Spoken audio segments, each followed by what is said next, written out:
नमस्कार, मी पंजाब डक. आज आहे 16 जून 2026. तर बरेच शेतकऱ्याचे फोन आले आणि म्हटले की हे जे वारं आहे ते हे कधी बंद होईल. तर सर्वप्रथम हे वारं कधी बंद होणार त्याबद्दल अगोदर खुलासा करणार आहे. तर काही ठिकाणी 18 तारखेला वारं बंद होईल, काही ठिकाणी 19 जूनला बंद होईल, काही ठिकाणी 20 जूनला बंद होईल आणि काही ठिकाणी 21 जूनला वारं बंद होईल. जिथं समजा लवकर 19 जूनला झालं तिथं लवकर पाऊस येईल, 20 जूनला झालं त्याच्या 2 दिवसांनी तिथं पाऊस म्हणजे उशीर आहे. पण वारं मात्र 20 जूनपर्यंत बंद होणार आहे म्हणून हा अंदाज लागेचा. 20 जूनच्या नंतर टेम्परेचर देखील उष्णतेची लाट देखील कमी होणार आहे म्हणून हे अंदाज लागायचा. आणि राहिला प्रश्न आता परत शेतकऱ्याचा असा प्रश्न आहे, खरंच दुष्काळ पडणार आहे का? तर सर्व शेतकऱ्याला सर्वप्रथम सांगतो, दुष्काळ हे मनातला काढून टाका. दुष्काळ वगैरे काही पडणार नाही. जूनच्या शेवटच्या आठवड्यात मात्र शेतकऱ्याच्या पेरण्या होणार आहे एवढं मी सांगू इच्छितो. काही जणांच्या जूनच्या शेवटच्या आठवड्यात होईल आणि त्याच्यातून जर काही शेतकरी उरले तर 10 जुलै ते 15 जुलैमध्ये पेरण्या होतील. पण शेतकऱ्याच्या पेरण्या होणार एवढं निश्चित आहे, कारण की जूनच्या शेवटच्या आठवड्यात चांगला राज्यात पाऊस येणार आहे. ते पाऊस काय होणार आहे, विदर्भाकडून येणार आहे. काय असते माहिती आहे का, तुम्हाला सांगू इच्छितो की मान्सून केरळमधून दाखल झाल्याच्या नंतर पुढे सरकारच्या नंतर महाराष्ट्रात दाखल झाला आणि त्याच्यानंतर स्थिरावला आणि असं उभं वारं सुटलं की काय होतं, मग पाऊस काय होतं, मग पूर्वेकडूनच पाऊस येत आहे.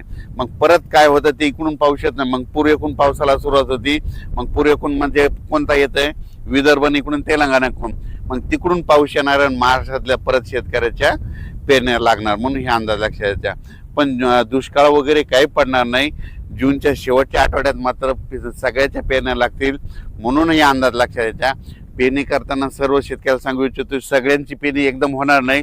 काही ठिकाणी 21 जूनला पाऊस पडेल, कुठं 22ला पडेल, कुठं 23ला पडेल, काही भागात 24ला जाईल, कुठं 25ला जाईल, कुठं 26 जूनला पडेल, काही ठिकाणी 27, 28, 29, 30, काही ठिकाणी 1 जुलैला पडेल, कुठं 2 जुलैला.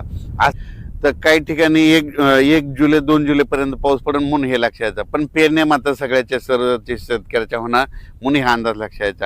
सर्वप्रथम विदर्भातल्या शेतकऱ्याला सांगू इच्छितो, तुमच्या विदर्भामध्ये काय होणार, पूर्व विदर्भ म्हणजे वर्धा, नागपूर, भंडारा, गोंदिया, चंद्रपूर, यवतमाळ, अमरावती ह्या पट्ट्यामध्ये काय होईल, जरा लवकर पाऊस येईल तर तिकडे लवकर पेरण्या सुरू होतील. त्याच्यानंतर पश्चिम विदर्भ, त्याच्यानंतर पश्चिम विदर्भाकडे पाऊस येईल, त्याच्यानंतर मराठवाड्याकडे येईल, त्याच्यानंतर पश्चिम महाराष्ट्राकडे जाईल आणि त्याच्यानंतर उत्तर महाराष्ट्राकडे काय होईल, 23-24 जूनच्या नंतर मग तिकडे देखील चांगला पाऊस पडेल. 23 ते 30 मात्र उत्तर महाराष्ट्राकडे देखील चांगला पाऊस पडेल.